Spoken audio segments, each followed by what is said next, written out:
और आज हम एक और इम्पोर्टेंट पॉइंट सर्किट का सीखने जा रहे हैं। यह ध्यान से देखो, हमने एक ये रेजिस्टेंस बैटरीज के निगेटिव टर्मिनल से कनेक्ट किया है, बैटरी के पॉजिटिव टर्मिनल से ये दूसरा रेजिस्टेंस कनेक्ट किया है। अब की बार वोल्ट मीटर आज मैंने इस रेजिस्टेंस के अक्रॉस लगाया है, तो ये वोल्ट मीटर इस रेजिस्टेंस जिसे मैंने 2 मार्क किया है इसके अक्रॉस पोटेंशियल डिफरेंस पढ़ेगा। इसके अलावा इस रेजिस्टेंस का अगला एंड मैंने एमीटर से कनेक्ट किया है, ये देखो, और एमीटर का दूसरा एंड इस रेजिस्टेंस से कनेक्ट करके जिसे हम R1 या रेजिस्टेंस नंबर 1 कहेंगे, इस सर्किट को मैंने ये देखो कंप्लीट कर दिया है। तो ये सर्किट आपका सेट है। आज आपको ये समझाऊंगी कि अगर हम इस सर्किट को ध्यान से देखें तो करंट यहाँ से स्टार्ट हुई, इस रेजिस्टेंस से करंट गई, एमीटर से होते हुए इस रेजिस्टेंस से होते हुए करंट निगेटिव टर्मिनल में पहुंचती है। तो जो करंट यहाँ है वही करंट यहाँ है, यानी ये सब बैटरी, रेजिस्टेंस, एमीटर, ये रेजिस्टेंस, ये सब कैसे हैं? सीरीज में कनेक्टेड हैं। अब अगर मैं इस रेजिस्टेंस की पोजीशन यहाँ से चेंज करके यहाँ लगा दूँ, या मैं इस रेजिस्टेंस को यहाँ और इस रेजिस्टेंस को यहाँ लगा दूँ, या मैं एमीटर की पोजीशन उठाकर यहाँ पे रख दूँ, या मैं सेल की पोजीशन और रेजिस्टेंस की पोजीशन को अदल बदल दूं कि मैंने इस रेजिस्टेंस को उठाकर यहाँ रख दिया, दोनों रेजिस्टेंस एक साथ हो गए, यानी रेजिस्टेंस सेल के राइट साइड में है या लेफ्ट साइड में कनेक्ट कर दूं। वोल्ट मीटर रीडिंग और एमीटर रीडिंग में, मतलब सर्किट के परफॉर्मेंस में, इन सारे चेंजेस से कोई फर्क नहीं पड़ेगा। और अगर ये कॉन्सेप्ट हमको पता है तो हम ऐसे सर्किट्स में जिसमें एक ही ब्रांच में कई रेजिस्टेंस लगे हैं, उनकी जगह उनका इक्विवेलेंट लगाकर सर्किट को सिंप्लीफाई करके अपने कैलकुलेशन को छोटा कर सकते हैं। तो जब हम किरचॉफ्स लॉ यूज करेंगे तब आप देखोगे कि ये जो रूल है ये हमको किस तरीके से हेल्प करता है। तो अब हम इस समय स्विच ऑन करेंगे और देखेंगे कि वोल्ट मीटर रेजिस्टेंस 2 के क्रॉस क्या वैल्यू बता रहा है और एमीटर क्या वैल्यू बता रहा है। इसके बाद हम इस रेजिस्टेंस को यहाँ से उठाकर यहाँ कनेक्ट कर देंगे और फिर से स्विच ऑन करके वोल्ट मीटर और एमीटर की रीडिंग को मेज़र करेंगे और देखेंगे कि सर्किट के फंक्शन पर कोई असर नहीं पड़ रहा है। तो चलिए सबसे पहले हम स्विच ऑन करते हैं और देखते हैं कि ये दोनों क्या रीड कर रहे हैं। एमीटर की रीडिंग हम कैसे लेते हैं?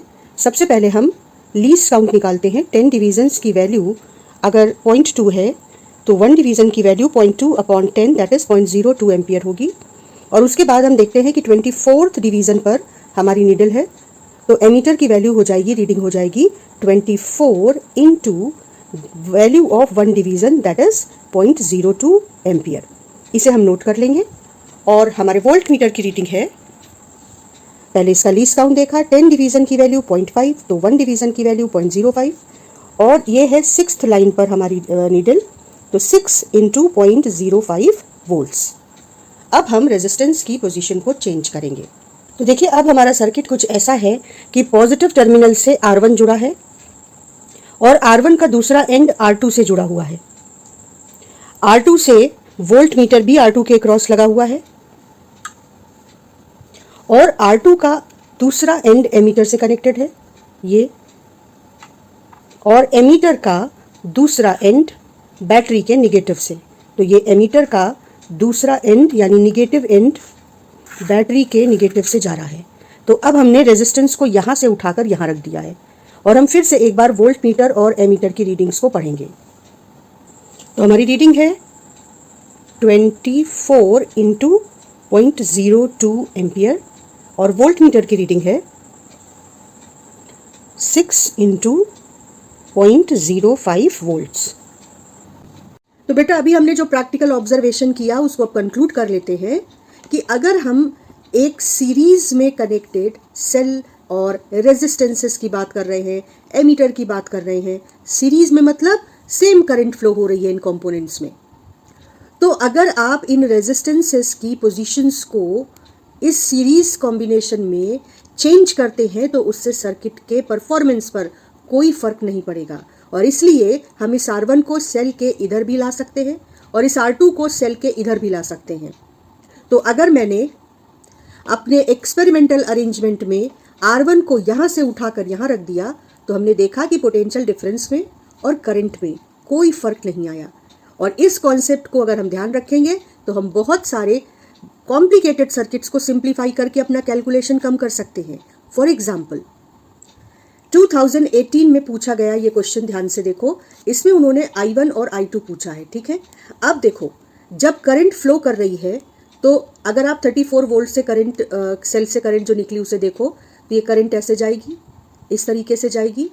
उसके बाद यहाँ से जो करंट आ रही है वो भी इस तरीके से यहाँ पहुँचती है। इस पॉइंट को जहाँ पर ये 3 लाइंस सर्किट की मिल रही हैं इसे हम जंक्शन कहते हैं। करंट इस तरीके से, जितनी करंट यहाँ निकली है, ध्यान रखना, उतनी करंट इस सेल में वापस आएगी ज़रूर। तो अगर I1 करंट निकली है तो वो यहाँ से होते हुए I1 यहाँ वापस ज़रूर आएगी। और इसी तरह अगर I2 यहाँ से निकली है तो I2 यहाँ से होते हुए वापस ज़रूर आएगी। पहला पॉइंट सिंपल कि जितनी करंट निकली है उतनी उस सेल में वापस ज़रूर जाएगी। दूसरा पॉइंट, एक ही सर्किट में 2 डायरेक्शन में करंट फ्लो नहीं कर सकती। तो कभी ये कंफ्यूज नहीं होना कि I1 यहाँ से यहाँ क्यों नहीं जाएगी, क्योंकि यहाँ से करंट आ रही है तो जो इस डायरेक्शन में करंट आ रही है वो भी इधर जाएगी और जो इस डायरेक्शन में करंट आ रही है वो भी इधर जाएगी। ना ये वाली करंट इधर जाने की कोशिश करेगी और ना ये वाली करंट इधर जाने की कोशिश करेगी। I1 और I2 आपको डायग्राम में ऑलरेडी दिया हुआ था। आपको ये सोचना नहीं था कि I1 I2 कहाँ से आ रहे हैं। I1 प्लस I2 यहाँ से जा रहा है और यहाँ पर I1 और यहाँ पर I2 फिर से अलग हो जा रहे हैं। तो जो कंपोनेंट्स में I1 जा रहा है वो सब आपस में सीरीज में है और इसको हम एक ब्रांच सर्किट की कहेंगे।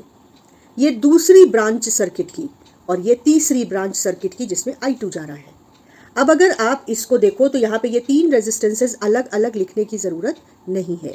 हम इस रेजिस्टेंस को उठाकर यहाँ रख सकते हैं और फिर ये 3 रेजिस्टेंसेस सीरीज में आ जाएंगे। इसी तरह से इस रेजिस्टेंस को हम यहाँ से उठाकर यहाँ रख सकते हैं क्योंकि हमने देखा कि इससे सर्किट के परफॉर्मेंस पर कोई फर्क नहीं पड़ता और फिर ये 3 रेजिस्टेंस सीरीज में आ जाएंगे। अब उससे फ़ायदा क्या होगा कि 7 + 4 11 + 1 12 ओम, हम 3 की जगह यहाँ पर सिर्फ एक रेजिस्टेंस लगा देंगे 12 ओम का और इस पार्ट को भी सिंप्लीफाई करके 7 + 4 11 + 2 13 ओम का रेजिस्टेंस हम यहाँ पर एक लगा देंगे। तो हमारा सर्किट सिंप्लीफाइड हो जाएगा और अब ये सर्किट तैयार है। किरचॉफ फर्स्ट लॉ या सेकंड लॉ यूज़ करके आप I1 और I2 निकाल सकते हैं। तो किरचॉफ फर्स्ट लॉ और सेकंड लॉ हम नेक्स्ट वीडियोस में डिस्कस करेंगे और वहाँ पर मैं तुम्हें बताऊंगी कि फर्स्ट लॉ का यूज़ करके कैसे हम I1 I2 निकाल सकते हैं और सेकंड लॉ का यूज़ करके हम कैसे I1 I2 निकाल सकते हैं। कई जगह फर्स्ट लॉ ज़्यादा छोटा मेथड प्रूव होता है और गलतियों की पॉसिबिलिटी कम हो जाती है।